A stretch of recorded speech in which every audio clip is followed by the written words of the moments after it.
മഹാദേവൻ്റെ അനുഗ്രഹം എല്ലാ ഭക്തരിലും നിറയട്ടെ. ഭക്തരെ, നിങ്ങൾക്ക് വേണ്ടി സൃഷ്ടിച്ചതൊന്നും നിങ്ങൾക്ക് നഷ്ടമാവില്ല. നഷ്ടമായതൊന്നും നിങ്ങൾക്ക് വേണ്ടി സൃഷ്ടിച്ചതുമല്ല. മാറി നിന്ന് നിങ്ങളെ സത്യസന്ധമായി വെറുക്കുന്ന മനുഷ്യരെക്കാൾ ഭയക്കണം.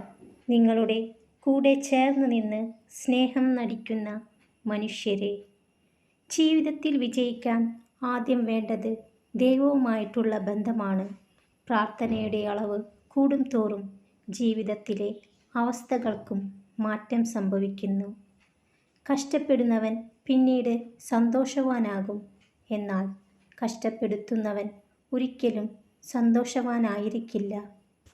ഭക്തരെ, നേരിടേണ്ടി വരുന്ന സാഹചര്യങ്ങളെ ഓർത്ത് പിന്മാറിയവരല്ല, സ്വന്തം കഴിവുകളിൽ വിശ്വാസമുള്ളവരാണ് ജീവിതത്തിൽ സ്വപ്നങ്ങൾ സ്വന്തമാക്കിയിട്ടുള്ളത്. ഒന്നും ഒന്നിൻ്റെയും അവസാനമല്ല. ഒരു അസ്തമയം ഉണ്ടെങ്കിൽ തീർച്ചയായും ഒരു ഉദയവും ഉണ്ടാകും. അതാണ് പ്രകൃതിയും ജീവിതവും പഠിപ്പിക്കുന്നത്. വാക്കുകൾ താക്കോൽ പോലെയാണ്. ഏത് ഹൃദയത്തിൻ്റെയും വാതിൽ തുറക്കാനും ഒരിക്കലും തുറക്കാനാവാത്ത വിധം പൂട്ടുവാനും വാക്കുകൾക്ക് ശക്തിയുണ്ട്. ഭക്തരെ, താങ്ങി നിർത്താൻ ആരുമില്ല എന്ന തിരിച്ചറിവിൽ വേണം നിങ്ങൾ ജീവിക്കേണ്ടത്. എങ്കിൽ മാത്രമേ തകർന്നു പോകുന്ന ഓരോ അവസ്ഥയിലും നിങ്ങൾക്ക് തളർന്നു വീഴാതിരിക്കാൻ കഴിയൂ.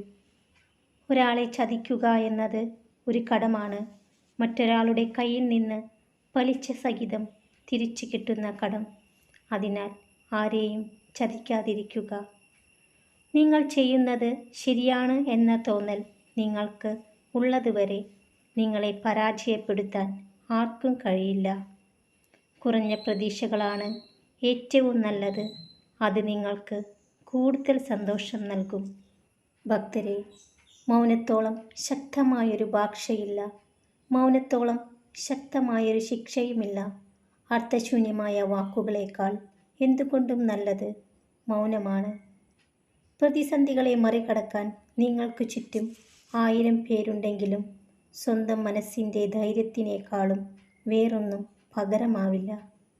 ഭക്തരെ, നിങ്ങളുടെ തെറ്റുകൾ രഹസ്യമായി ചൂണ്ടിക്കാണിക്കുന്ന വ്യക്തി നിങ്ങളുടെ നന്മ ആഗ്രഹിക്കുന്നു. പരസ്യമായി പറയുന്നവർ നിങ്ങളെ അപമാനിക്കാൻ അവസരം കാത്തു നടക്കുന്ന ശത്രു തന്നെയാണ്. തുടർച്ചയായി അവഗണിച്ചാൽ ഏതൊരു ദൃഢബന്ധവും പതിയെ നശിക്കും. കാരണം അവഗണനയ്ക്ക് നാശത്തിൻ്റെ ഭാവമാണ്. ഭക്തരെ, തെറ്റു ചെയ്യുന്നവരല്ല, തെറ്റിനെ ചൂണ്ടിക്കാണിക്കുന്നവരാണ് പലപ്പോഴും ഒറ്റപ്പെടുന്നത്. ജീവിതവും അനുഭവങ്ങളും നിങ്ങളുടേതാകുമ്പോൾ തീരുമാനവും നിങ്ങളുടേത് മാത്രമായിരിക്കണം. ഭക്തരെ, ഒരു കാര്യം തെറ്റായി തോന്നിയാൽ 2 തരത്തിൽ ചിന്തിക്കുക. വ്യക്തി പ്രധാനമാണെങ്കിൽ കാര്യം മറക്കുക. കാര്യം പ്രധാനമാണെങ്കിൽ വ്യക്തിയെ മറക്കുക. ഭക്തരെ, ഒരാൾക്ക് പക്വത ഉണ്ടാകുന്നതിനുള്ള കാരണം ഒരിക്കലും പ്രായമല്ല, ഉത്തരവാദിത്തങ്ങളാണ്. അവസ്ഥ കണ്ടറിഞ്ഞു നൽകുന്ന സഹായങ്ങൾ എപ്പോഴും നല്ല മനസ്സുള്ളവരിൽ നിന്ന് ലഭിക്കുന്ന സമ്മാനങ്ങളാണ്. നിങ്ങൾക്ക് സ്വയം സമാധാനം കണ്ടെത്താൻ കഴിയുന്നില്ലെങ്കിൽ മറ്റൊരിടത്തു നിന്നും നിങ്ങൾക്കത് കണ്ടെത്താൻ കഴിയില്ല. ഭക്തരെ, നിങ്ങളുടെ തോൽവി ചിലരുടെ സ്വപ്നമായിരിക്കും. നിങ്ങളുടെ കീഴടങ്ങൽ ചിലരുടെ ആഗ്രഹമായിരിക്കും. ഇവയ്ക്കെല്ലാം അപ്പുറം നിങ്ങളുടെ പോരാട്ടവും നിങ്ങളുടെ വിജയവും നിങ്ങളുടെ മാത്രം ലക്ഷ്യമാണ്. ആ ലക്ഷ്യത്തിലെത്താനാണ് നിങ്ങൾ ശ്രമിക്കേണ്ടത്. നിശബ്ദനായ ഒരാൾ വിഡ്ഢിയാണെന്ന് കരുതാതിരിക്കുക. ശ്രദ്ധയോടെ കേൾക്കുന്നവൻ സംസാരിക്കുന്നവനേക്കാൾ ബുദ്ധിമാനാണ്. ഭക്തരെല്ലാം സന്തോഷത്തോടു കൂടിയിരിക്കുക. മഹാദേവൻ്റെ അനുഗ്രഹം എല്ലാ ഭക്തരിലും നിറയട്ടെ. ഓം നമഃ ശിവായ.